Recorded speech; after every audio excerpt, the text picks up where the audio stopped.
Nigerians should condemn. We cannot say because we are Nigerians, then we allow some group, some gangs, to be levying war against the state. What Boko Haram have been doing in the last 2-3 years is to levy war against the state. And no responsible government will sit down and say, yes, even though we do not know you, we will sit down and be talking to empty chairs. If they really believe that they have demands that ordinary Nigerians should listen to, they should come up with those demands and put it on the table. To me, I believe that the federal government, has led the thing, and has made it known to even the northern leaders that the federal government will not be discussing with ghosts. And that is the truth.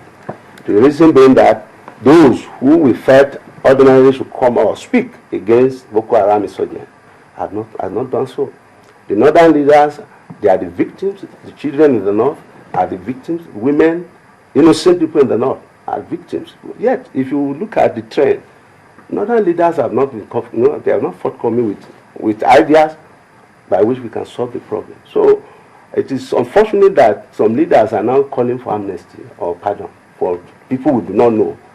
Or are you saying that the suicide bombers in the grave should be granted amnesty when they are already in the grave? Okay, maybe I should ask Sam Emefiele this question. When you look at when you listen to what Dr. Aribishogun just said, do you agree that these people are faceless, and because they're faceless, there should not even be a discussion about amnesty for them? I agree that they are faceless. Okay. To use this very word, ghosts. Ghosts. Yeah. But that is one of the main modalities of a terrorist. But on the other hand, I do not agree that there shouldn't be some form of discussion. I believe that this nation, more than anything else, in order to move forward, deserves and requires peace. The government wants peace. The populace, you and I, we need peace. I want to leave this station at the end of this program with absolute confidence that I will get home in peace. Therefore, one of the things we need, one of the things required, is that we have to put in place modalities for discussion. So those people who seem to have no face certainly will put up a face, and that depends on the attitude of government. The government maintains that hardline posture because there are ghosts. We're not talking with ghosts. But we know that actually it is not ghosts who are operating those violence we are seeing here and there. If government comes up, we are ready to talk. And then, like you put it, the northern leaders, who to me for all the time have been pretending. They have been pretending, behaving as if what is happening is something from the blues. They are kith and kin who are perpetrating this act. They are their people. They cannot pretend not to know them. Therefore, they should not only condemn what they are doing, they should also come forth to say we can stand on their behalf. We can talk to them. Let us act as go-between. On that basis, government itself can maybe moderate its stand, and peace may reign at last. It sounds like you are in support of conversation and possibly amnesty for Boko Haram. Would you say that you're tilted more towards the argument of opposition of the Sultan of Sokoto and other northern leaders? Certainly not. I am being very objective in this case. I am standing between the two parties. Government is like the father.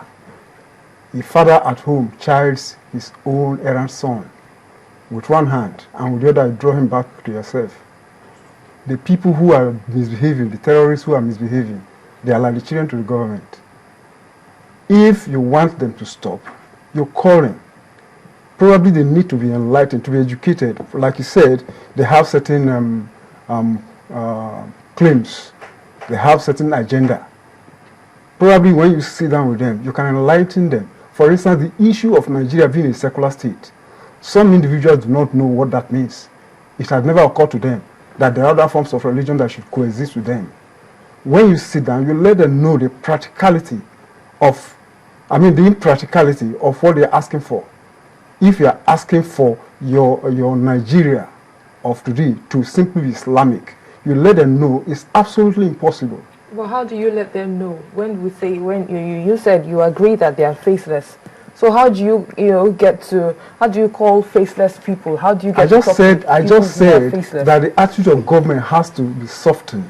If government subsidies, in other words, creates a climate or environment where perhaps those northern leaders whom I told you have been pretending not to know those so-called faceless people. So for the sake of clarity then, yes, you are not for amnesty, but you are for conversation with Boko Haram. No, sir. You cannot say I'm not for amnesty. And you are for amnesty? I am for amnesty. I want peace to reign in my country. Okay, sorry, let me ask you, is it not possible for anybody on the street, from Kano or Maiduguri to just pick up arms and say, okay, I am Boko Haram and we are ready to talk? See, well, it's not How possible. would you? Yes, it's possible because now you don't know who we're dealing with. We believe we don't know who we're dealing with. So isn't it just possible for anybody to just spring up and say, okay, we are members of the sect and we're ready to talk? How would you know who are actually behind this insurgency? Is it possible? I want to throw the question back. Is it possible that when the issue that took place in the Niger Delta, in case of the militants, is it possible for you to tell me now, as I'm sitting with you, that negotiations simply took place directly with those guys who were wearing masks in the creeks? Is that what happened? They had their chiefs, they had their representatives, the people who say we know our boys in the creeks, and they came forth and stood before government. They talked. Okay. But in this case, we don't have anybody who has come. Definitely, that's what I'm saying. You see, the posture of government is making it difficult for anybody to say, I know them. There are people who know them. The moment government adopts an attitude of ready to talk, for instance, you give certain conditions. The situation has been that government says we cannot talk because they are faceless. Supposing government says, one, we are ready to talk on this and these and these conditions or terms, probably some people will spring up somewhere. Even the Sultan you're talking about, it's not impossible that it could be one of those tools for discussion. Yes. Okay, Dr. Aribishogun, now you've just heard what Sam Emefiele said.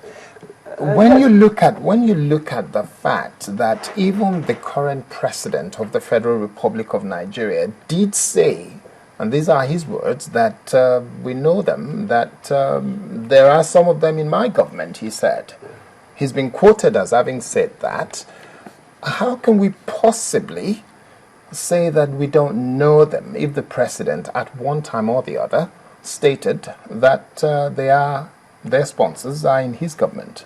Yes, you see, I think my colleague here is trying to, to dance around the entire thing. No, I'd like you to address this issue, because if we say they're faceless and the Boko Haram members have infiltrated his government, yes, that was based on security reports available to him as at then. Yes, and these people are not even mentioned.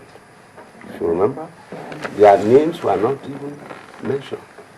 But when you look at the origin of Boko Haram in 2009, you know it is a follow-up to an agitation for power. You see, Boko Haram has some political, thing attached to it. They are only using the religious aspect of it to at least to bamboozle Nigerians. We know that of Niger Delta is for economic purpose. But this case is a political one. And some people are just using Al-Qaeda links to establish what we now call Boko Haram here. And they believe that is the only way by which they can vent their anger on the state. And when you look at the president's statement that they have infiltrated his government, if you follow up the what happened next, a senator was arrested, and I think that senator was part of that government, even though it's the legislative arm of government. And you can still see that some people were arrested. Some police officers were even sent out of Nigerian police force because one of the suspects, slipped off their hands.